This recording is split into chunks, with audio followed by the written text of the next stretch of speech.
Bem-vindos à aula de emergência médica. Vamos abordar a dor torácica de origem não cardíaca, em particular o pneumotórax espontâneo. Portanto, os objetivos para esta aula são de falarmos e descrevermos o pneumotórax espontâneo, caracterizar as queixas associadas ao pneumotórax torácico, especificamente a dor torácica, e descrever depois a abordagem para cada caso.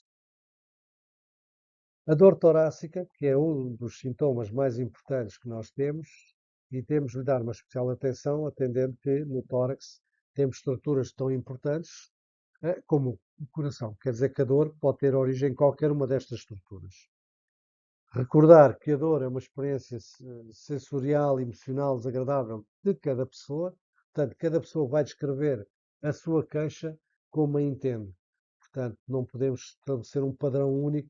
Toda a gente escreve as dores da mesma maneira. Não, porque cada doente vai sentir a dor à sua maneira e só ela é que a pode escrever. Lembrar que a dor torácica tem várias origens.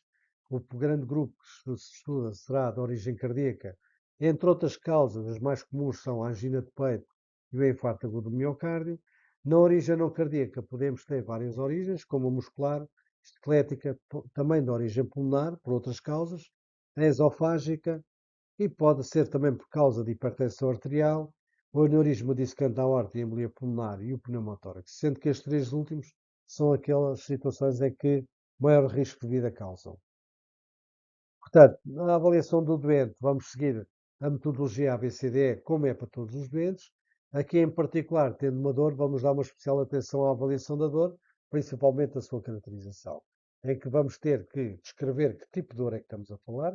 Portanto, perguntar ao doente como é que ele descreve a sua dor, como é que esta dor se iniciou, a sua localização e irradiação, recordando que neste caso particular da localização e irradiação, nós não devemos direcionar a resposta do doente. Ou seja, nós devemos perguntar ao doente onde é que é a dor e se ela vai para algum lado, e não perguntar ao doente se lhe dói o peito.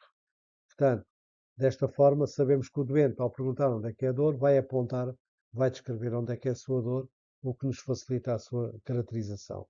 Por fim, avaliar a intensidade da dor, que varia de doente para doente, cada um doente também vai ter uma sensibilidade maior ou menor à dor. Devemos utilizar, neste caso, a escala numérica, em que 0 é um doente sem dor e 10 é a dor intolerável pelo doente. Lembrar que é o doente que descreve a sua dor, ou seja, é ele que vai classificar na escala de dor qual a sua intensidade. A duração da dor, sabendo o seu início, sabemos o seu tempo de evolução.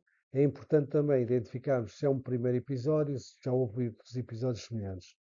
Fatores de alívio, se há alguma situação que provoca alívio da dor, diminuição da sua intensidade principalmente, ou há situações em que levam ao seu agravamento.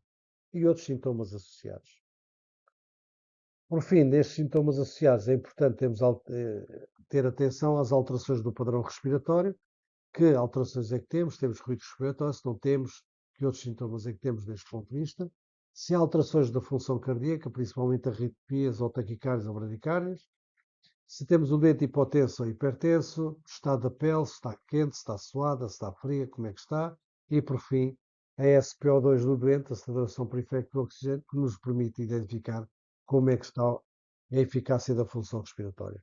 Ter atenção aos fatores de risco, principalmente hábitos e antecedentes. Neste grupo, nós temos que pensar que o doente pode ser um fator de risco. Portanto, a sua idade, um doente idoso está mais propenso à ocorrência deste tipo de situações. Os antecedentes, por exemplo, estamos a falar de pneumotórax, um doente com patologia respiratória de base está mais exposto a este tipo de ocorrência. Que medicação é que o doente faz? Que hábitos é que o doente tem? Como é que a situação ocorreu? Portanto, como é que esta dor surgiu? Se foi em esforço, se foi em repouso, se foi numa refeição, como é que foi? E, por fim, como é que ele está? Que é a nossa prioridade. Portanto, a nossa prioridade inicial é estabilizar os ABCs, dando importância ao ABC, à via aérea, à parte respiratória e circulatória, e daí a nossa importância, a particular atenção na avaliação do doente anteriormente. Em relação ao pneumotórax espontâneo, é uma situação que afeta diretamente a via aérea inferior.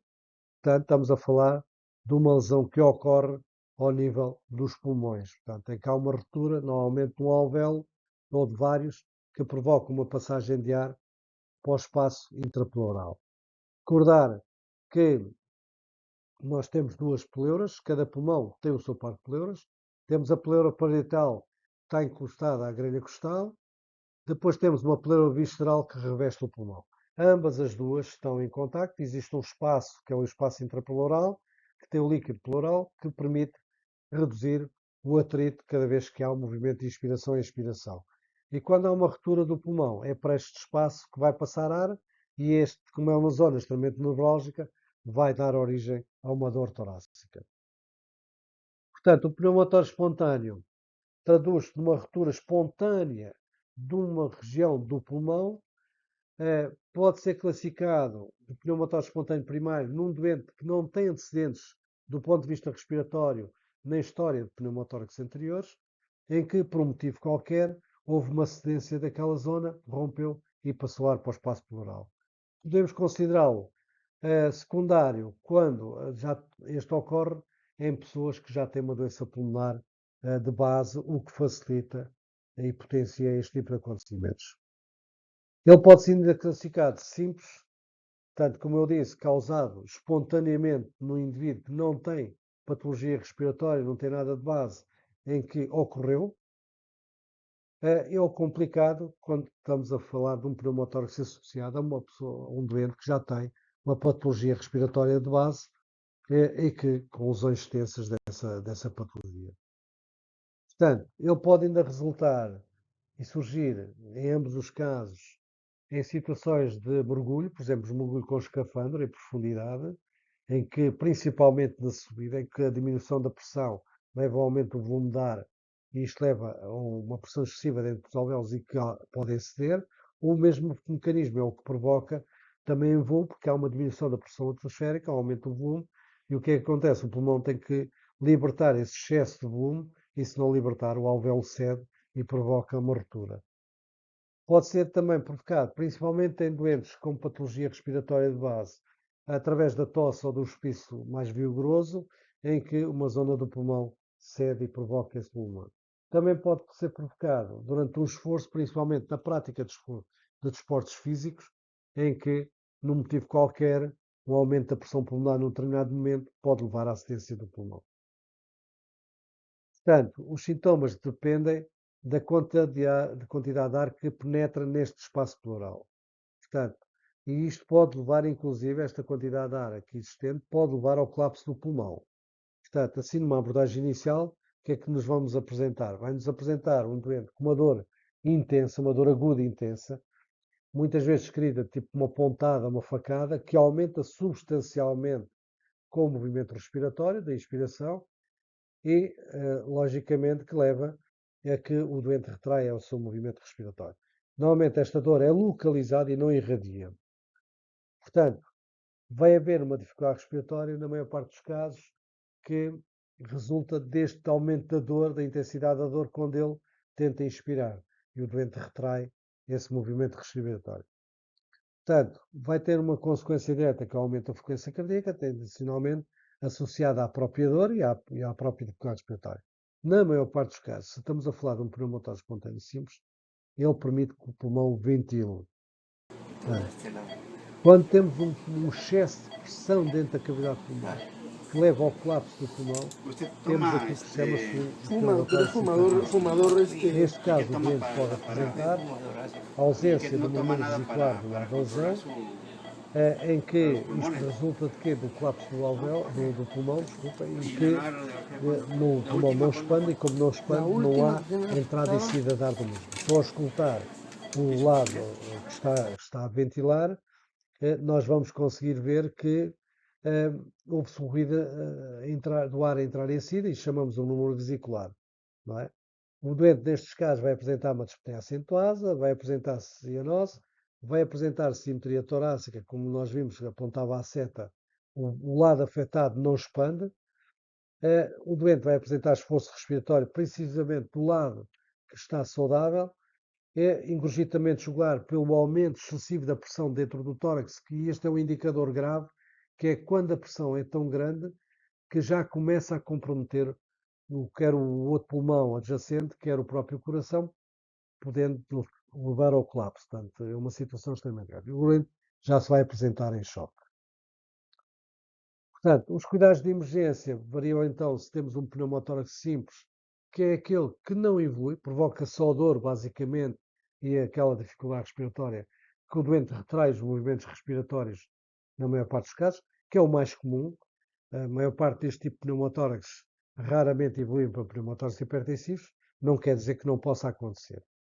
Portanto, é fundamental fazer uma avaliação de cuidado do doente, garantir os ABCDs, por todos os meios, fazer a oxigenoterapia necessária de manter as saturações acima dos 94%, manter o doente sentado, lembrar que a posição de sentado vai relaxar quer a musculatura abdominal, reduz a pressão sobre o diafragma e facilita a expansão torácica, passar dados ao CODU, recordar que qualquer dor torácica é critério obrigatório de passagem de dados ao CODU e encaminhar o doente para o hospital recomendado. Num pneumotórax hipertensivo já temos um doente crítico, portanto é um doente que já tem compromisso das funções vitais, portanto uma avaliação de cuidado do doente, identificar os fatores que nos dizem que é um pneumotórax hipertensivo, a assimetria torácica, a cianose acentuada, ou seja, um doente em choque. Logicamente, na primeira abordagem, garantir a oxigenoterapia, tentar manter o doente com saturações acima de 94%, ter atenção à frequência respiratória do doente se necessário ventilar, ter o material de reanimação para preparado, portanto é uma situação muito grave que pode levar ao colapso do doente rapidamente, informar o CODU da situação dos dados clínicos deste doente, solicitar apoio médico, uma vez que este pneumotórax tem que ser drenado, que consiste em provocar uma ruptura na parede torácica, meter um dreno, que permita que este excesso de pressão que está a comprometer as estruturas dentro da cavidade torácica se liberte, permitindo que o pulmão volte a ventilar e desta forma a função respiratória fica garantida. Em resumo, podemos dizer então, as pleuras revestem o pulmão são a pleura visceral e parietal, portanto, cada pulmão tem o seu par de pleuras, não esquecer isto.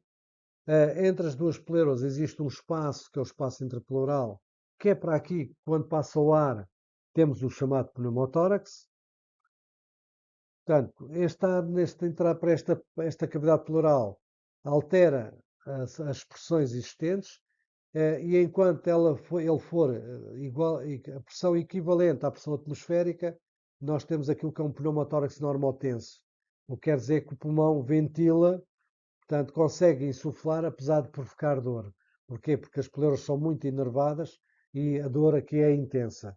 Daí o doente retrair o seu movimento respiratório. No entanto, se esta quantidade de ar continuar a acontecer, esta situação vai evoluir para um pneumotórax hipertensivo, como já vimos anteriormente.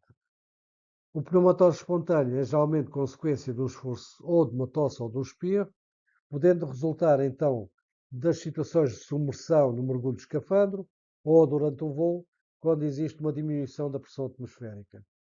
Devido à tosse ou espirro, essencialmente em doentes com patologia respiratória de base, ou durante um esforço físico, como a prática de um desporto como o futebol, por exemplo.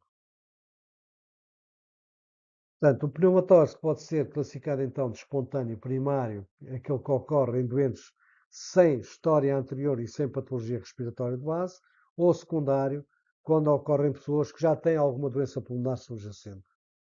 Os sintomas variam de doente por doente, a dor normalmente é aguda, descrita como tipo pontada e facada, é localizada e não irradia.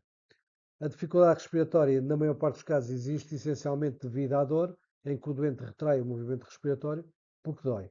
E uma das situações imediatas é o aumento da frequência cardíaca, quer pela dor, quer pela hipóxia daí resultante.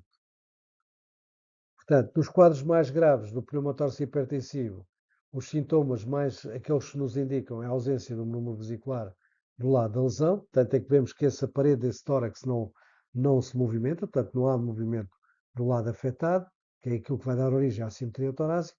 Consequentemente, dispneia muito acentuada, cianose, tiragem do lado ainda consegue ventilar, engurgitamento jugular e o desvio da traqueia nos quadros mais graves, porque já existe compromisso do outro pulmão e do próprio, neste caso também vai haver do próprio coração e o doente, nestes casos, apresenta-se em choque. Obrigado pela vossa atenção. Até à próxima aula.